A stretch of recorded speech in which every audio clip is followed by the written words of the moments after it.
Vamos abrir juntos a palavra do Senhor em Gálatas, capítulo 4.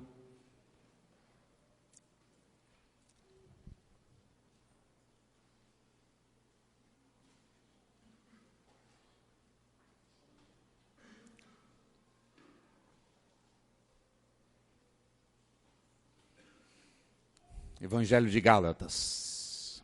Continuamos a observar a maravilhosa e riquíssima carta que o apóstolo Paulo escreveu aos Gálatas, e eu tenho certeza que você está aprendendo muitas verdades sobre o Evangelho e redescobrindo o Evangelho. Espero também que você esteja descobrindo e se encantando mais com a pessoa de Cristo. Ver o Evangelho é ver a pessoa de Cristo. Nós estamos já há alguns meses e já passamos da metade. Já chegamos hoje ao capítulo 4. E você talvez tenha percebido que nós estamos fazendo sempre sessões menores, trechos pequenos, e isso tem sido de maneira proposital. Nós queremos que você não perca nenhum dos detalhes, nenhuma das maravilhas e das riquezas que o Senhor revelou a nós através dessa carta do apóstolo Paulo aos Gálatas. E hoje vamos ler do verso 1 ao verso 7 do capítulo 4.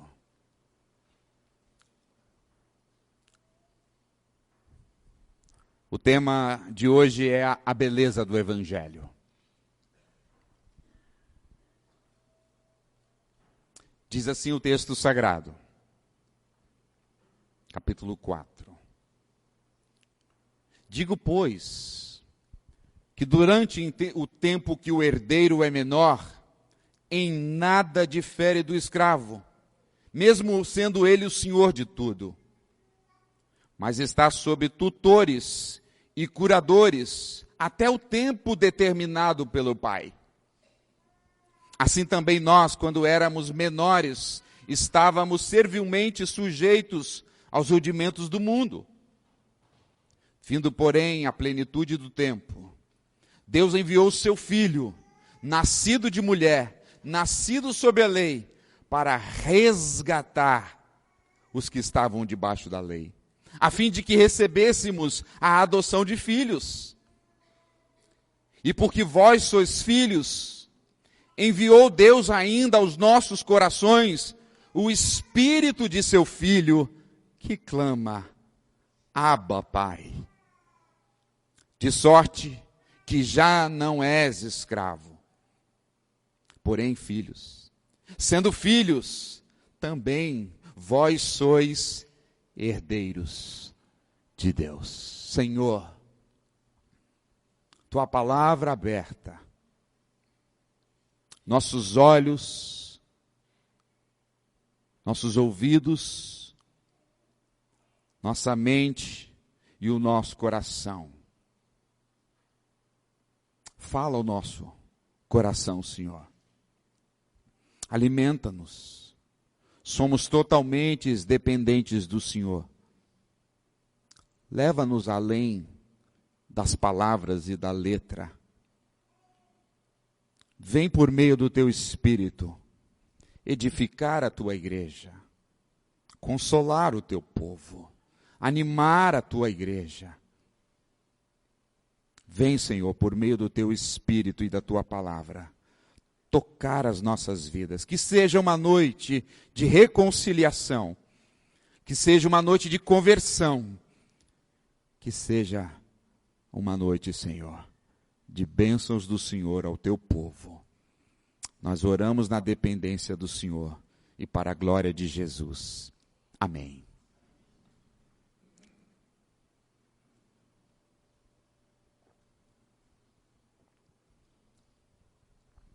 Pregar de maneira expositiva um livro inteiro da Bíblia permite a gente poder olhar para a carta de uma maneira que possamos entendê-la no seu complexo maior. Quando a gente vem caminhando pelo um livro da Bíblia, parece que nos que vão descortinando a ideia maior, a ideia principal da carta.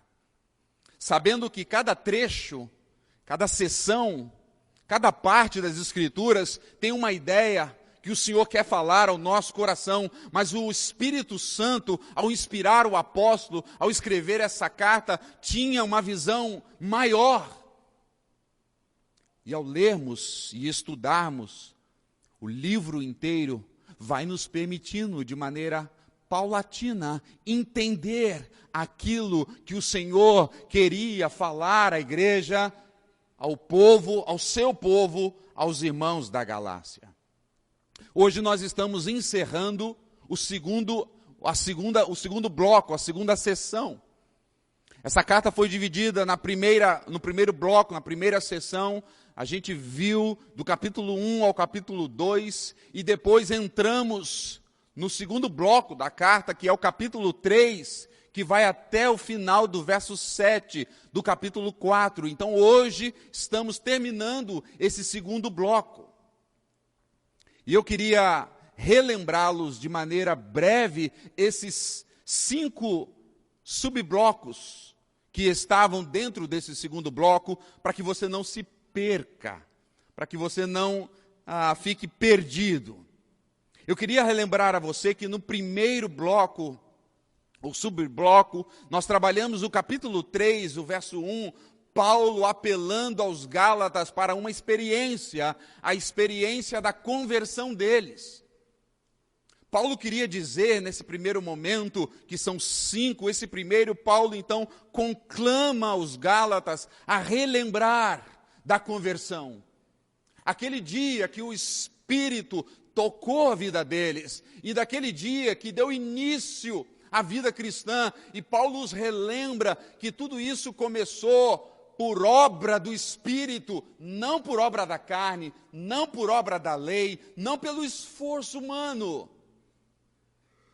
Um apelo à experiência da conversão. Já no segundo subbloco desse capítulo de 3 a 4, e o verso 6 ao verso 14, Paulo trabalhou então o exemplo da Escritura. Paulo invoca aqui Abraão, o famoso Abraão. E Paulo então conclama a igreja da Galácia a se relembrar que Abraão foi aceito por Deus por causa da fé. Não foi pelas obras.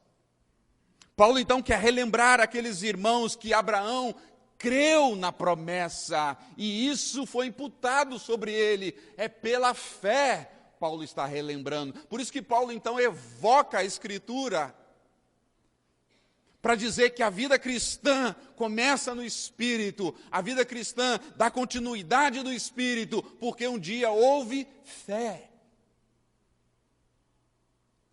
Mas o terceiro subbloco que Paulo faz, ainda no capítulo 3, é relembrá-los e explicá-los sobre a promessa.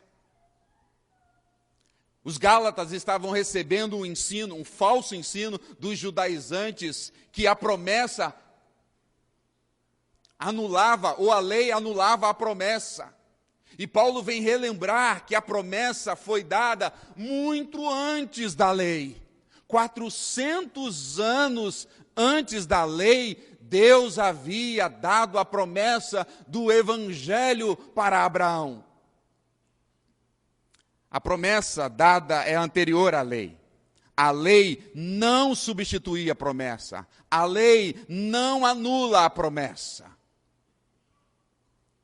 Mas aí chegamos no 4º subbloco, que Paulo vai falar sobre a função da lei. Por que a lei existe?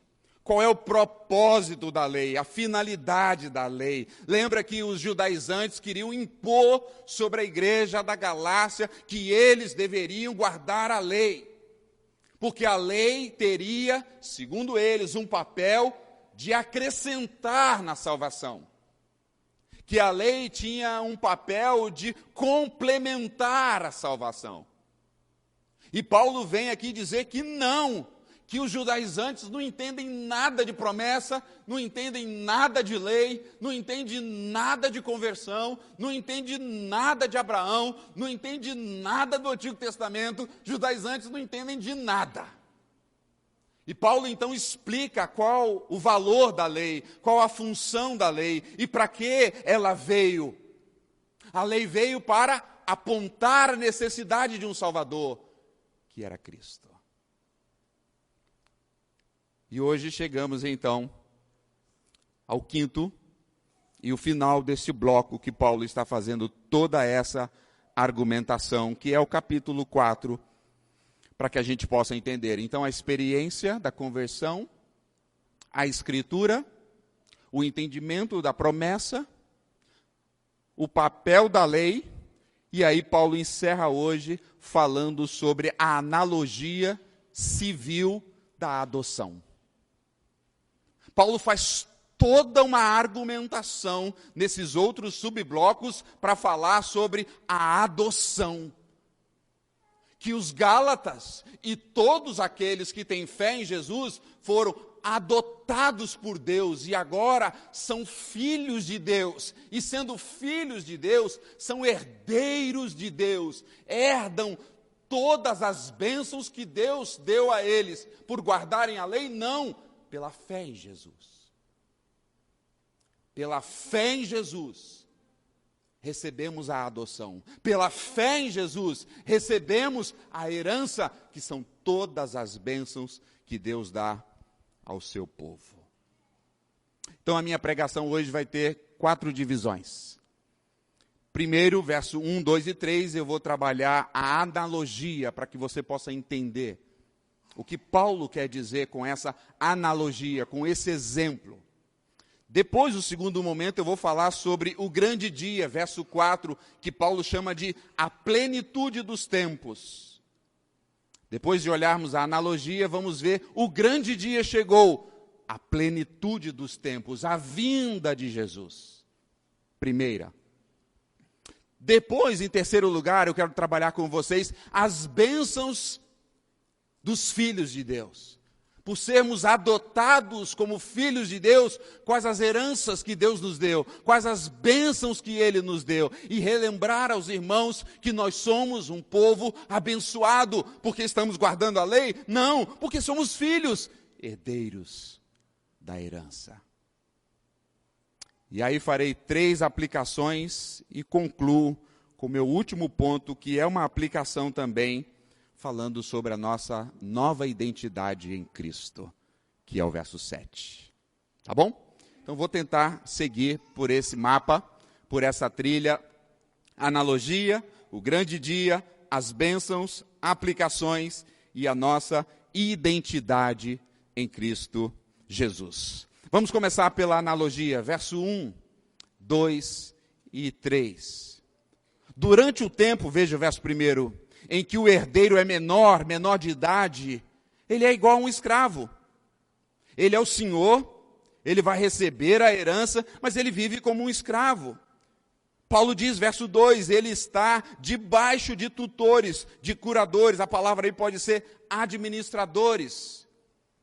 E ele fica debaixo desse cuidado, desses tutores, até quando o pai determinou.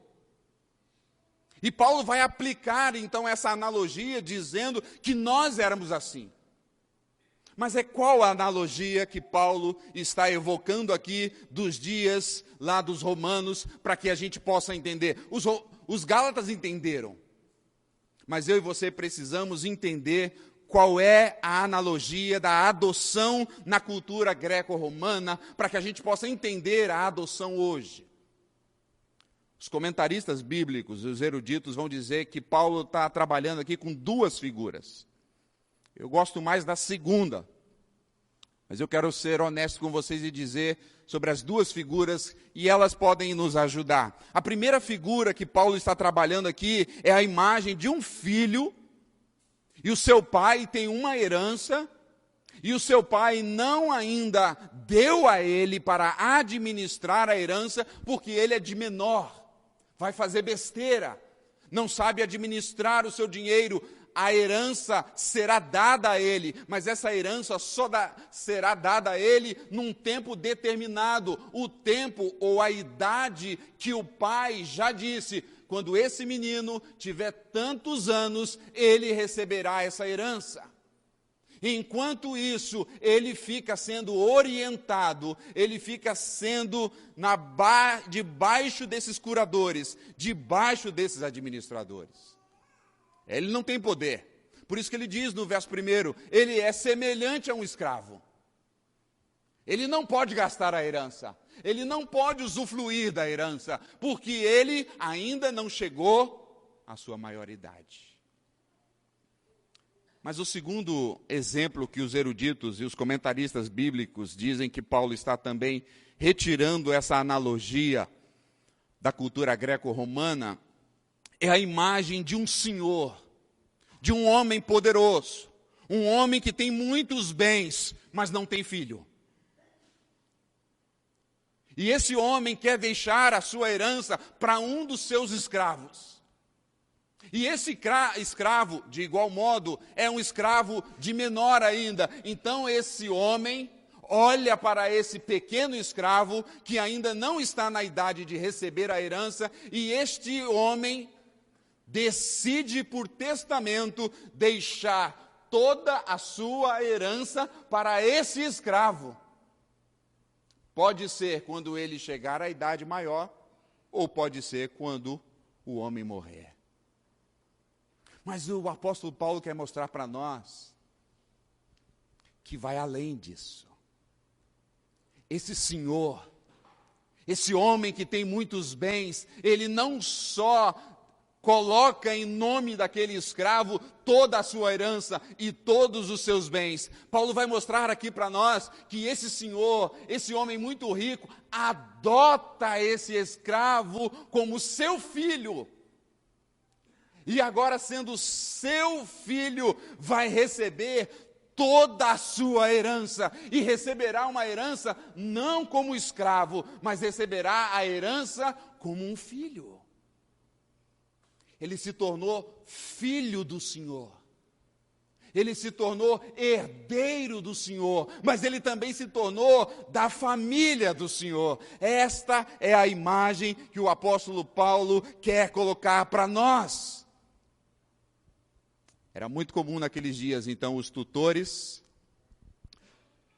Deixa eu lembrá-los que esses tutores e administradores que nós vemos aqui nessa passagem é um pouco diferente do pedagogo que o pastor Rafael falou semana passada. Havia essa diferença na cultura grega. O aio era o pedagogo que tinha um papel de disciplinar aquela criança, de orientar aquela criança, até que ela tivesse aproximadamente 14 anos, aonde estava formando o seu caráter. Depois dos 14 anos, então, se ele tinha uma herança para receber, se ele tinha um pai rico que ia deixar essa herança para ele, vinha o papel dos curadores, vinha o papel dos tutores, que não era aquele pedagogo que repreendia a criança, que batia na criança, mas era aquele escravo que tinha sabedoria para mostrar àquele menino que quando ele herdasse, aonde ele ia investir de maneira gloriosa os seus bens. Mas enquanto ele não chega à idade que o pai determinou, ele não pode gastar a herança. Até chegar o dia que o pai determinou a idade, ele está debaixo, ele tem que bater continência, ele tem que prestar conta, cada centavo que ele vai gastar, ele precisa prestar conta para os seus tutores. E veja como Paulo aplica isso no verso 3. Assim também éramos nós, quando éramos menores. Estávamos servilmente sujeitos aos rudimentos deste mundo. Paulo está dizendo, antes daquele dia que foi determinado para o Pai, para ganharmos a herança, nós também éramos assim. Nós estávamos presos aos tutores, nós estávamos presos aos administradores, nós não podíamos usufruir da herança. E a analogia de Paulo aqui é que esses tutores, esses administradores, era a lei. A lei não permitia você receber a herança, porque ainda você estava preso à lei. Mas o dia chegava para os meninos. Você imagina a alegria dos meninos? Vai chegar o dia que eu vou me tornar livre.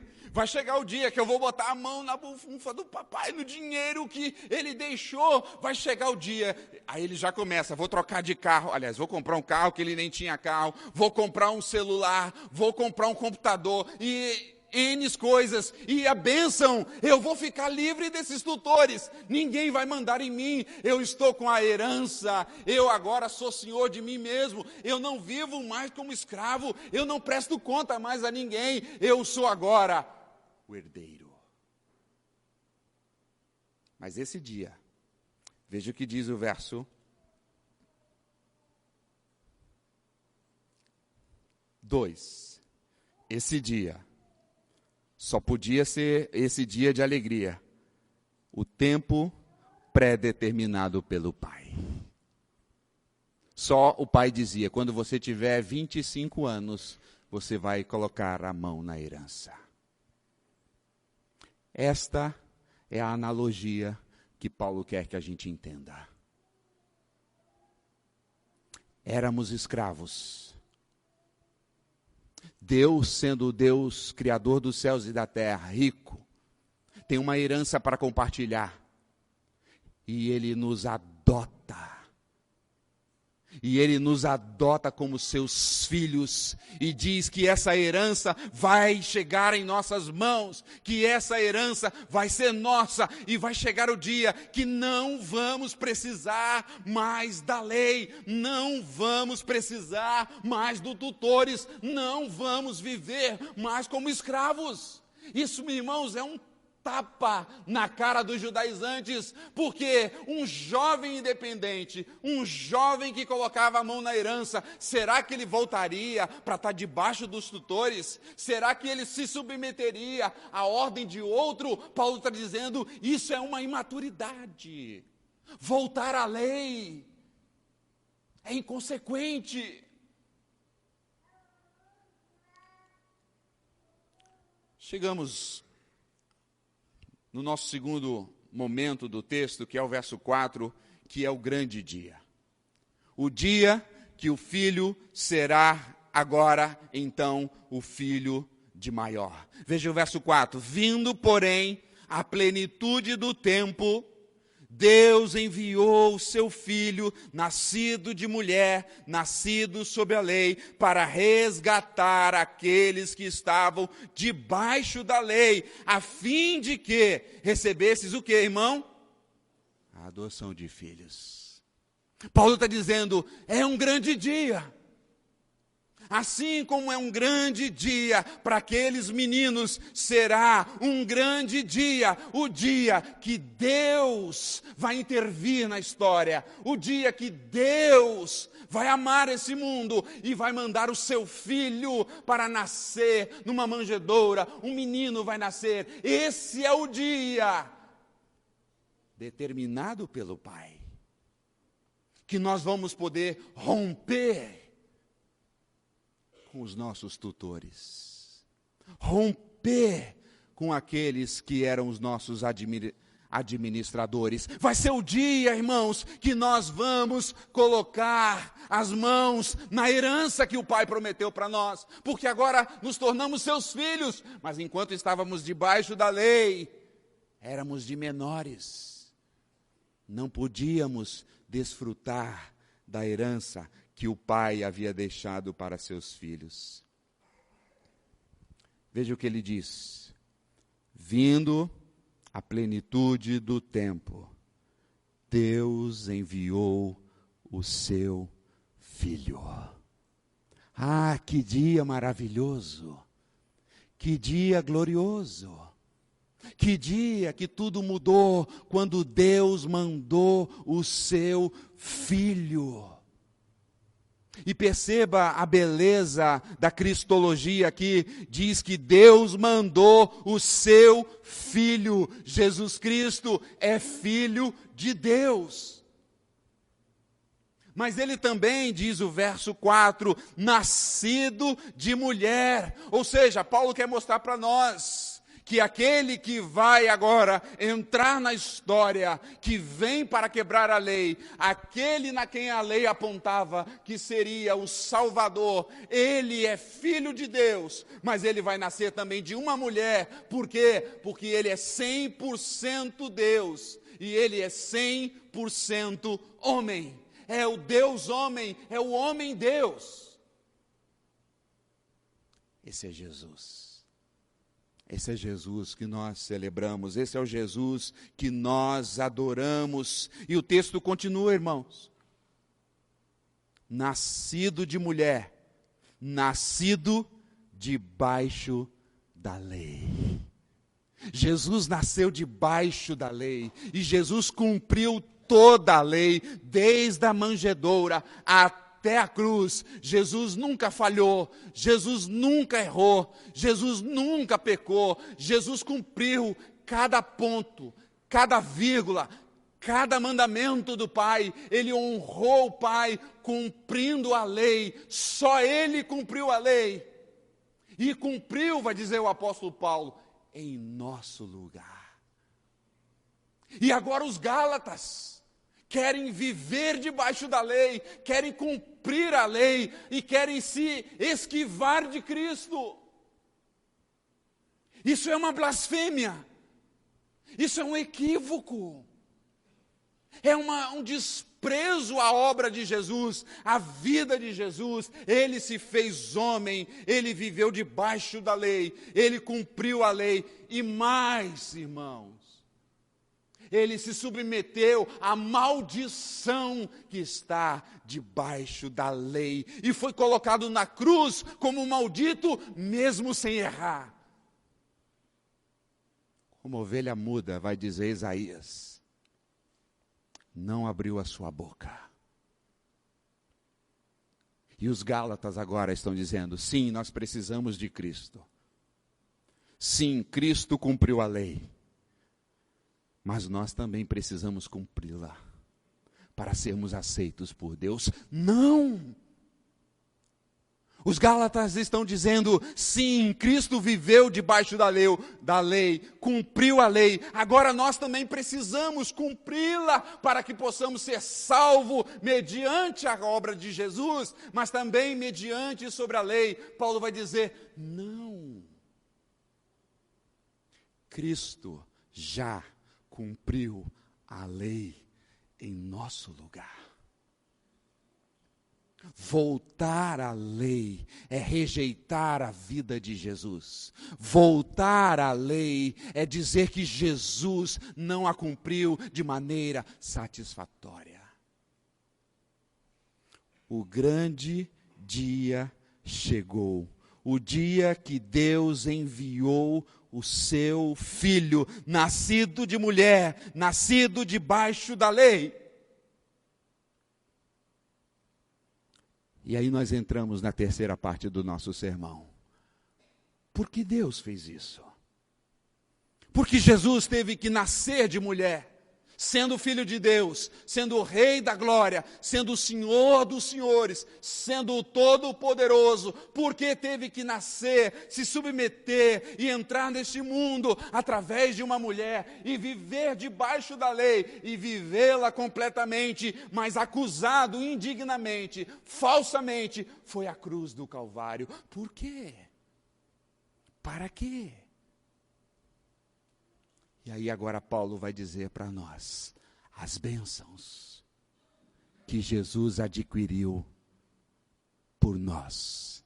e para nós. E essas bênçãos, Paulo está fazendo aqui esse trocadilho, essas bênçãos é a herança, irmãos, que o Pai prometeu no dia determinado para ele, e o dia determinado foi o dia do nascimento, da vida e da morte de Jesus. Esse dia chegou, e nesse dia que chegou, todos que têm fé em Jesus recebem a herança, já não são mais menores, já não precisam mais dos tutores, não precisam mais da lei, eles recebem a herança de um Senhor que os adotou como filhos chegados. E aí Paulo vai dizer para nós o que foi que Jesus conquistou, o que foi que Jesus deixou para nós como herança. Verso 4 ainda.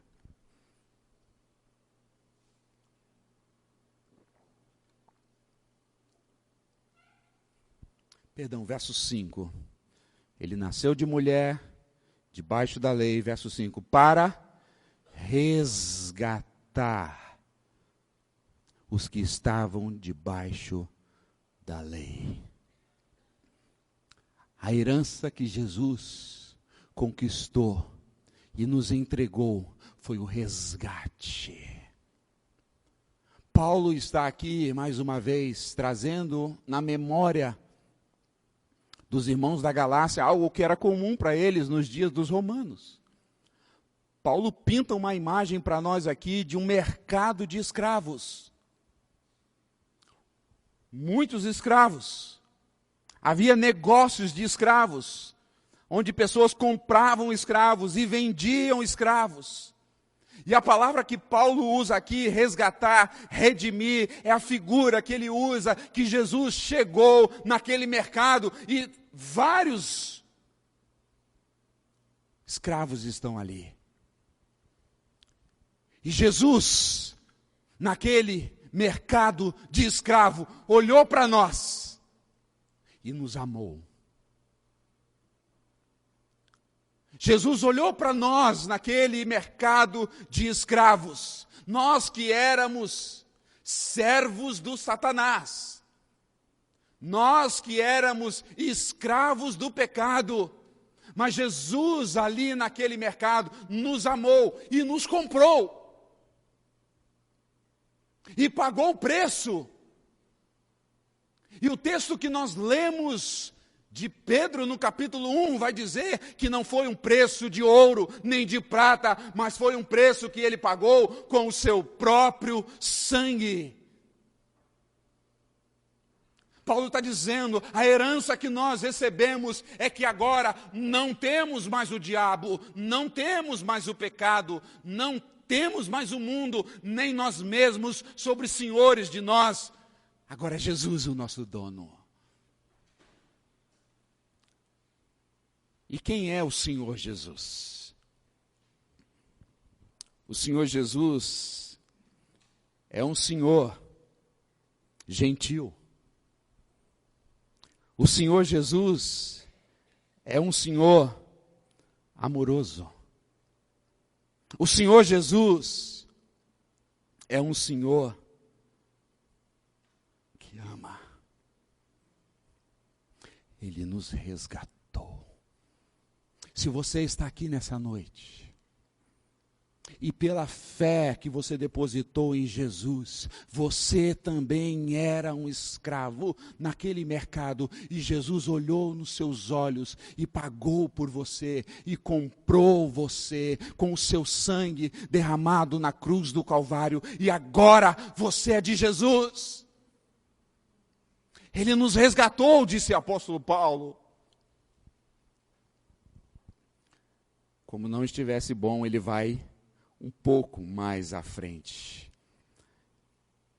Jesus nos compra, verso 5 ainda, para resgatar-nos, aqueles que estavam debaixo da lei. Olha o propósito, a fim de que recebêssemos a adoção de filhos. Enquanto você saía daquele mercado, dizendo, ô Senhor Jesus, como eu posso chamar o Senhor Jesus? Tremendo de medo, dizendo, eu agora sou o seu escravo. O que o Senhor quer que eu faça? Cheio de medo, porque o seu senhor anterior era um senhor cruel. E você está cheio de melindres. E o Senhor Jesus disse, a partir de agora, porque eu comprei você, você não é mais o meu escravo, você agora é o meu filho. Como diz o nosso pastor Rafa, what? Como? Isso! Eu sou um senhor que tem uma herança, eu sou um senhor que tem muitos bens, eu te comprei e você não será apenas o meu escravo, você será o meu filho, você estará comigo à mesa, você estará na minha casa e você há de receber todas as bênçãos, toda a herança, quando eu partir. Tudo será seu. Você não será tratado como um escravo, você será tratado como um filho. Agora eu te registro, você é o meu filho. Que bênção, irmãos! Essa é a herança.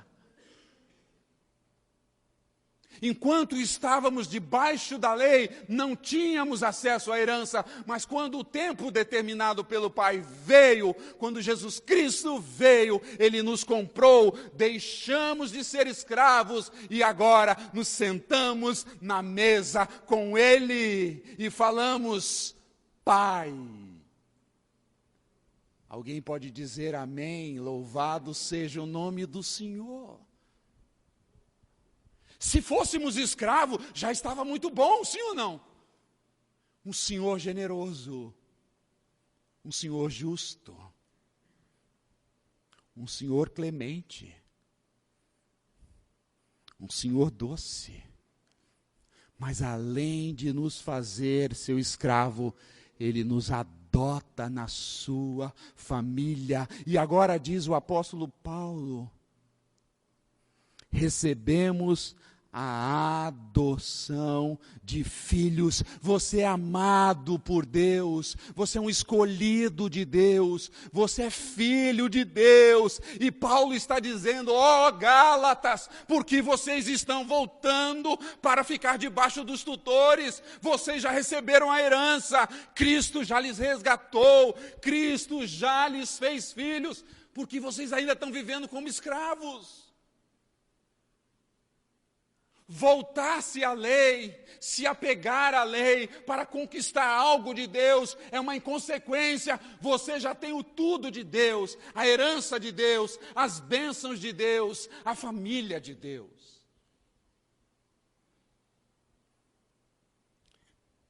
Se já era bom, irmãos, pode ficar melhor. Se parasse aqui, alguém ia reclamar? Éramos escravos do diabo. Agora somos filhos de Jesus. Está bom. Mas Ele nos dá mais. O que Ele nos dá? Veja no verso 6 ainda.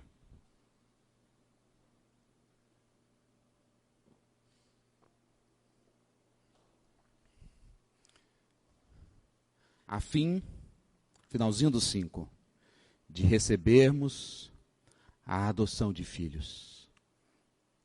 E porque vós sois filhos, Deus enviou aos nossos corações algo mais. O que foi? O seu Espírito.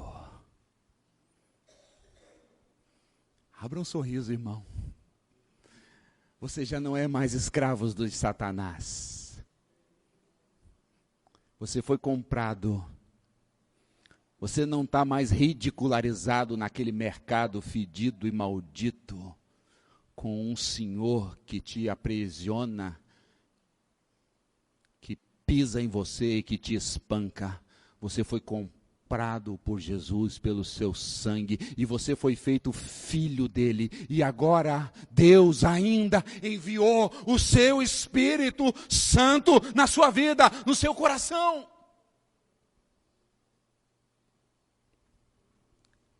O próprio Deus, irmãos, veio morar em nós. Veio habitar num corpo falível, num corpo fraco. Por isso que a palavra de Deus diz que agora Deus não habita mais em templos feitos por mãos humanos. Deus habita agora no seu povo, em nossos corações, e isso é parte da herança. O Espírito Santo passa a habitar em nós. E os Gálatas ainda estão negando essa obra. E por que o Espírito Santo veio morar em nós? Para ser o selo, a garantia. O Espírito Santo veio habitar em nós para, como diz Paulo aos Romanos, para testificar que somos filhos de Deus. Cada dia, diante das lutas, diante das dificuldades, diante dos pecados, diante das mazelas, o Espírito Santo está em nós, cada dia, testificando que somos filhos de Deus. Recebemos o resgate, recebemos a adoção, recebemos o seu Espírito.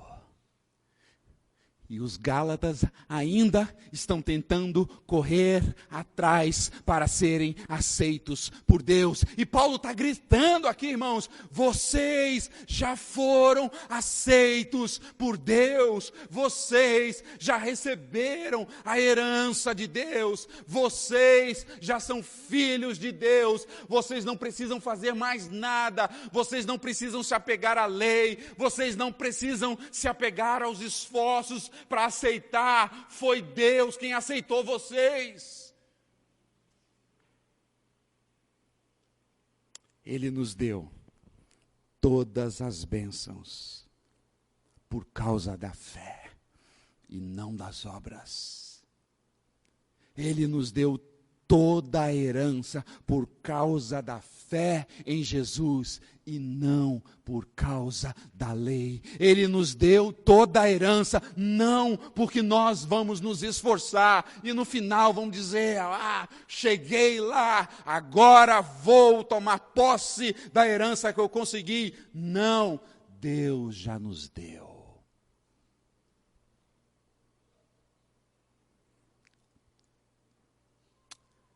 Antes de partir para o último ponto, eu quero fazer 3 aplicações aqui. Uma aplicação teológica, uma aplicação emocional e uma aplicação espiritual. E a gente fecha com o último ponto no verso 7. Veja a aplicação teológica. Verso 4, a gente vê Deus enviando o seu Filho.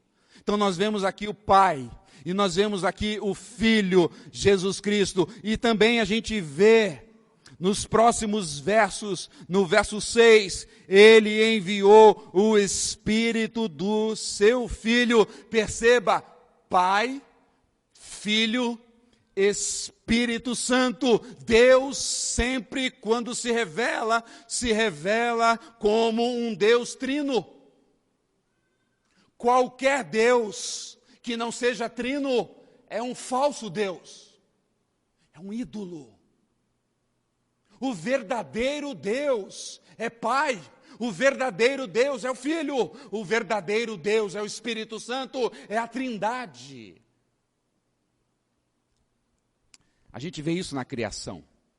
Hoje pela manhã a gente teve aula sobre o Espírito Santo. A gente vê isso em Gênesis capítulo 1, que o Espírito de Deus se movia sobre as águas para botar ordem no caos. E Deus criando o mundo. E Deus cria como? Gênesis 1? Através da sua palavra. E João vai dizer que a palavra estava com Deus. E a palavra era Jesus. E a palavra era Deus. João acrescenta, nada do que foi feito na criação criação seria feito se não fosse por Ele, a palavra. Então na criação a gente vê o Pai, na criação vemos o Filho, na criação vemos o Espírito. É um Deus trino. Na missão também a gente vê a Trindade. Mateus 28, Jesus diz: vão por todo mundo, façam discípulos de todas as nações. Depois que se tornarem discípulos, batize-os em nome do Pai, do Filho e do Espírito Santo. Mas não só na criação, não só na missão, na nossa própria salvação, a gente vê a Trindade. Efésios capítulo 1 vai dizer que Ele nos escolheu, Ele nos predestinou antes da fundação do mundo para sermos seus filhos, e diz que Cristo veio e nos resgatou, a obra do Filho, e nos comprou, e morreu na cruz por nós, e quando Ele morreu na cruz por nós, o seu Espírito é que nos convence do pecado, o seu Espírito é que abre os nossos olhos, o seu Espírito que abre os nossos corações, para que a gente possa crer. Na criação, na missão, na salvação, em tudo, o Deus verdadeiro é Pai, Filho e Espírito Santo. Por isso que recitamos o credo: creio em Deus Pai, creio em Jesus Cristo, seu Filho, e creio no Espírito Santo. Agora você percebeu que no verso 6, ele diz que Deus enviou aos nossos corações o Espírito do seu Filho. Você fala: pastor, mas eu pensava que o Espírito é o Espírito de Deus. Mas agora o texto está dizendo que é o Espírito de Jesus que veio sobre os nossos corações. Ixi, agora pastor, embaralhou. Não veio na escola bíblica dominical. Mas eu vou ser bondoso com você. Provavelmente o que os teólogos concordam aqui é que Deus quer confirmar que Jesus Cristo, mesmo nascido de mulher, é Deus, que diz então: Ele é o meu Filho e Ele é Deus, e o meu Espírito é o Espírito dele. Então o Espírito dele, que é Deus, também é o Espírito que pode ir para vocês. E Jesus disse a mesma coisa: eu e o Pai somos um. Quem vê a mim, vê o Pai. Então o Espírito de Jesus é o Espírito de Deus, porque eles são um. São 3 pessoas, não é uma pessoa. São 3 pessoas, é o Pai, é o Filho, é o Espírito Santo, mas é um só Deus. Ai, pastor, agora só complicou a situação para mim. Agostinho nos ajudou com uma frase que ficou célebre. Disse assim Agostinho de Hipona: tente entender a Trindade e perderás a cabeça. Tente negar a Trindade e perderás a tua alma. Não há fé no verdadeiro Deus se não for fé na Trindade. Difícil de explicar, mas difícil ou impossível viver sem ela. Nós temos que abraçar a Trindade. Nós temos que crer na Trindade, porque nós vemos o amor de Deus, nós vemos o amor de Cristo, nós vemos o amor do Espírito. 3 pessoas, um só Deus, Trindade. Mas eu disse que teria uma aplicação emocional. A aplicação teológica é essa: continue crendo na Trindade, mesmo que você não consiga explicá-la. Mas a aplicação emocional aqui, o texto diz, verso 6, e porque vós sois filhos, enviou Deus aos nossos corações o Espírito de seu Filho, e o Espírito clama, o que, irmãos? Abba, Pai. A palavra aqui vem do aramaico, a língua nativa de Jesus, que significa paizinho. Os próprios judeus não usavam muito essa expressão, porque era uma expressão de tamanha intimidade com o Pai, que eles não usavam muito. Mas Jesus, quando nos ensinou a orar, Jesus disse, Abba, Pai, Paizinho. Por quê, irmãos? Porque o Espírito que habita em nós nos leva a uma intimidade com o Pai. O Espírito que está em nós, Ele está clamando em nós, e por meio de nós, Deus é o vosso Pai. Desfrute da intimidade que você tem com o Pai. Mas talvez você não teve uma boa experiência com o seu pai biológico, ou seu pai adotivo. Talvez você nem conheceu o seu pai. Ou talvez você conheceu o seu pai, mas a relação de vocês nunca foi muito boa. Nunca houve intimidade. Nunca houve amor, respeito, carinho. Mas a Bíblia diz, irmãos, que nós somos nova criatura em Cristo Jesus. Agora Deus se torna o nosso Pai, e Ele é o nosso Pai bondoso, Ele é o nosso Pai amoroso, Ele é o nosso Pai que nos deu todas as coisas, que nos deu a herança e que nos chama através do Espírito para uma intimidade com Ele. Nós respeitamos e nos compadecemos se você foi abusado por seu pai. Nós respeitamos e nos compadecemos se você teve uma relação terrível com seu pai, mas por favor, em nome de Jesus, o Espírito que está em você clama, Abba, Pai. Você tem um novo Pai. Você precisa desfrutar agora desse Pai bondoso e deixar para trás toda a relação que você leva com isso, e você precisa clamar a esse Espírito que está clamando pela sua vida e trocar isso, trocar o lamento, trocar a murmuração e agora tomar posse dessa herança, porque o seu Pai agora é o Pai de amor, o seu Pai é o Senhor agora, aquele gracioso, aquele amoroso, que não vai abusar de você, que não vai maltratar você, que não vai abandonar você, que não vai te jogar fora.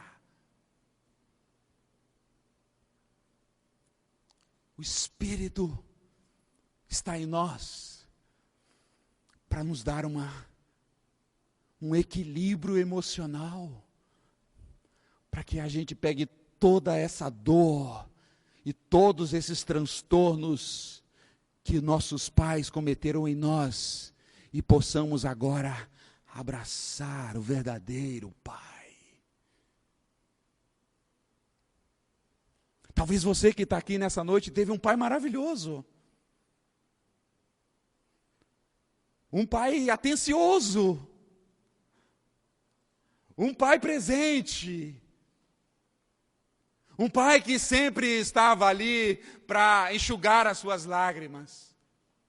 Mas eu quero dizer para você que o Pai Celeste é muito melhor do que esse Pai maravilhoso que você tem na terra. Ele é o Pai das luzes, Ele é o Pai dos pais, Ele é o Pai de amor, Ele não varia, Ele não falha. Ele disse, aquele que vem a mim, eu receberei. Ele disse, aquele que vem a mim, enxugarei dos seus olhos toda a lágrima. Irmãos, vamos tomar posse dessa herança que o Espírito está em nós, clamando Abba Pai, e vamos pela fé tomar posse disso e pedir que o Senhor nos sustente emocionalmente, para que possamos olhar agora para uma nova figura de Pai, pela fé. Um Pai que nos ama, Um Pai que nos adota. Um Pai que jamais nos rejeitará.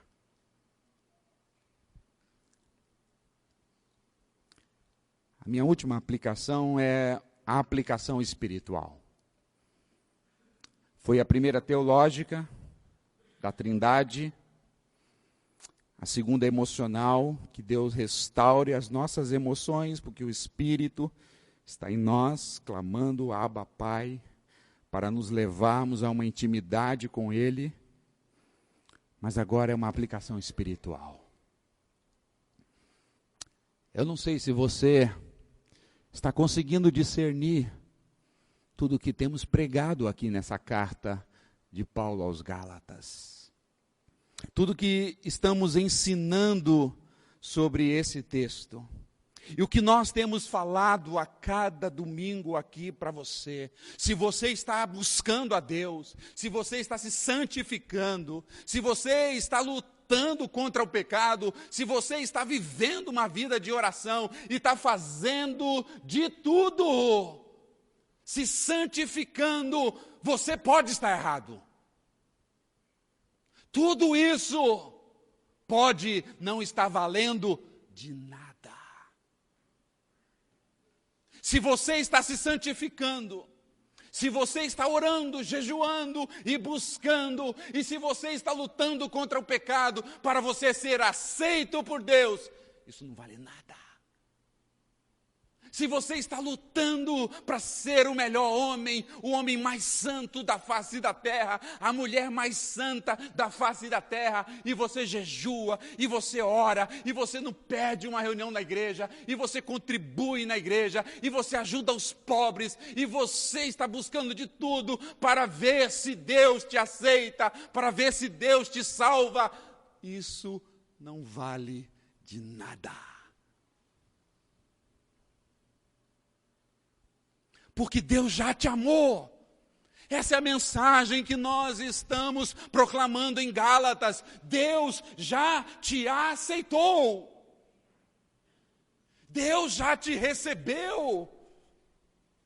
Não é uma melhor aqui ou uma melhor ali, não é uma coisa aqui melhor que eu faça, que faz com que eu seja aceito por Deus, não. Ele já me aceitou por causa da fé em Jesus, Ele já me cobriu com seu manto de justiça por causa da obra do Calvário, e não há nada que eu faça pode mudar isso, e tudo que eu fizer não vai fazer com que Deus me ame mais. Porque Ele já me amou. Ele já me resgatou, Ele já me colocou na mesa, Ele já mandou o Espírito Santo sobre a minha vida, Ele já me amou com seu tudo, não há nada que eu faça para que Ele possa me aceitar, porque Ele já me aceitou, não há nada que eu faça para eu ser salvo, porque Ele já me salvou. O contrário também é verdade. Se você não está fazendo nada, não se santifica, você está errado. Não ora, você está errado. Não está buscando fazer o bem, você está errado. Não é comprometido com a sua igreja, você está errado. Não participa, ofertando para a expansão do reino de Deus, para o sustento da sua igreja, você está errado. Você não jejua, você está errado, mas mesmo você não fazendo nada disso, Jesus deixará de te amar. Mesmo você numa inércia, mesmo você de braços cruzados, sem fazer nada, Ele já te amou, e você pode fazer qualquer coisa para Ele te amar menos, você não vai conseguir, porque Ele já te amou, Ele já te resgatou, Ele já te colocou sobre a mesa, Ele já deu o seu Espírito e Ele não vai tirar. Então, irmãos, o que nós estamos pregando aqui em Gálatas Eu devo me santificar? Sim. Eu devo orar? Sim. Eu devo fazer o bem? Sim. Eu devo me envolver com a igreja? Sim. Eu devo abençoar os pobres? Sim. Eu devo contribuir na igreja? Sim. Eu tenho que amar aquele irmão problemático? Sim. Mas eu faço tudo isso para Deus me aceitar? Não. Não. Eu faço tudo isso porque eu amo a Deus. Eu respondo a Deus, eu quero agradar a Deus, eu quero glorificar a Deus, por isso eu me santifico, por isso eu oro, por isso eu me comprometo, porque eu quero honrar aquele que já colocou sobre as minhas mãos a herança, não como uma barganha, não como uma negociação. O falso evangelho nos leva a uma falsa prática de vida. O falso evangelho nos afasta de Deus. Eu quero terminar, como prometi no verso 7. É meu último ponto e a minha última aplicação.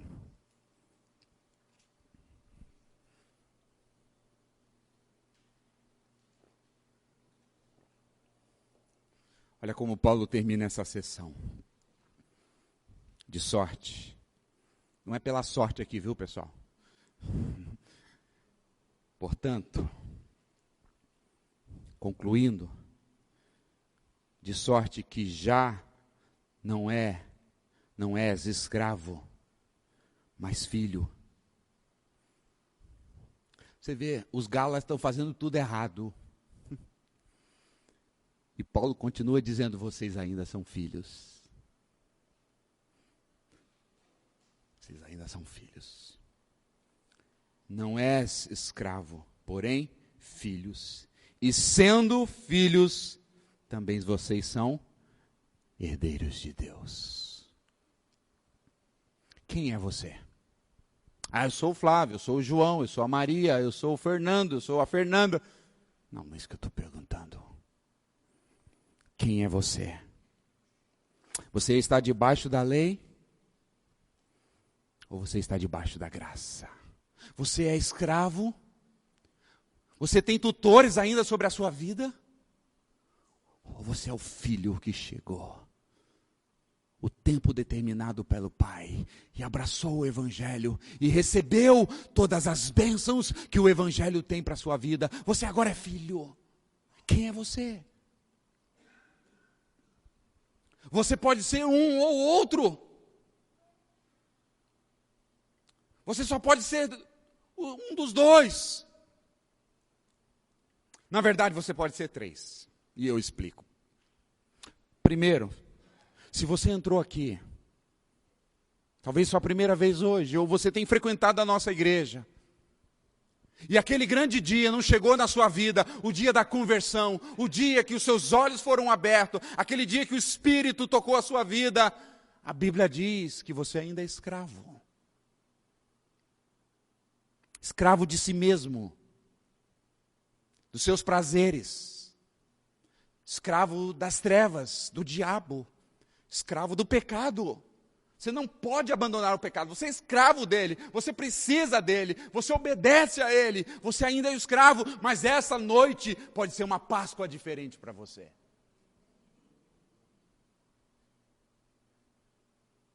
Quem sabe, esse é o dia que o Pai determinou que fosse o seu dia, do seu encontro com Jesus, porque ele não está no túmulo, ele não está na cruz, ele está no nosso meio e ele pode nos tocar. Ou talvez você é filho. Aquele dia raiou. Aquele dia que o Espírito veio na sua vida, abriu os seus olhos e você viu a maravilha de Cristo, e você se apaixonou, e você se encantou com Cristo, e você abraçou o Evangelho, e você recebeu o Espírito Santo, e você agora é filho de Deus, está com Ele na mesa, desfrutando de todas as bênçãos. A sua identidade agora não é aquele escravo maldito, agora você é filho de Deus, e você pode andar. A sua identidade agora não é a roupa que você usa, não são os títulos que você tem, ou o seu trabalho, ou o seu dinheiro, ou a cor da sua pele, ou qualquer outra coisa. A sua identidade agora está escrito lá, filho de Deus. Bendito seja o Senhor. E se esse dia chegou na sua vida, você é um abençoado.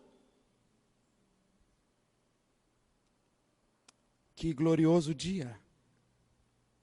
Mas eu disse que poderia ter a terceira opção. E eu quero encerrar aqui. Talvez a terceira opção é aquele que é filho, mas está vivendo como escravo. Ele é filho. O Senhor já tocou a vida dele. É o caso dos Gálatas. São filhos, mas estão ainda vivendo como escravos, porque o falso evangelho nos leva para uma falsa prática. E você ainda está amargurado, e você ainda está atribulado, e você ainda está oprimido, e você vive sem alegria, sem perspectiva de vida, você vive como um escravo, arruinado, oprimido pelo diabo e dominado pelo pecado, mas você é filho, e o Pai te chama: ei, volta para cá, pare de viver como filho pródigo, eu te dei a herança, eu te dei o Espírito, eu te dei a identidade, você é filho de Deus, porque você quer ficar vivendo como um escravo. Se arrependa e volta como filho pródigo. Por que vives atribulados? Será que eu vou chegar lá? O que eu tenho que fazer? Eu não consigo. Esse é filho, vivendo como escravo. Voltando, depois de ter toda a herança na mão, dizendo: está aqui, tutores, administrem para mim. O Senhor diz: não, essas bênçãos é para você, desfrute. Regozije-se, alegre-se, viva como filho de Deus, se alegre pela salvação, se alegre pelo Espírito na sua vida. Essa é uma noite para você. O Senhor te chama. Não viva como escravo, porque se você continua sendo filho, vivendo como escravo, é como você estivesse desprezando toda a obra do Calvário. Talvez você é filho, mas está vivendo como escravo, você está desonrando a Deus. Está vivendo na miséria ainda. O Senhor te chama nessa noite. E Ele nos lembra: fomos resgatados pela graça. Fomos adotados pela graça. Recebemos o Espírito Santo pela graça. Recebemos a herança pela graça. Vamos confiar na graça. Vamos exaltar a graça. Vamos proclamar a graça. Vamos viver pela graça. Porque o Senhor falou pela boca de Paulo: a minha graça te basta. A minha graça te basta. E a graça do Senhor é abundante. O Senhor te chama então a viver como um livre para a sua glória.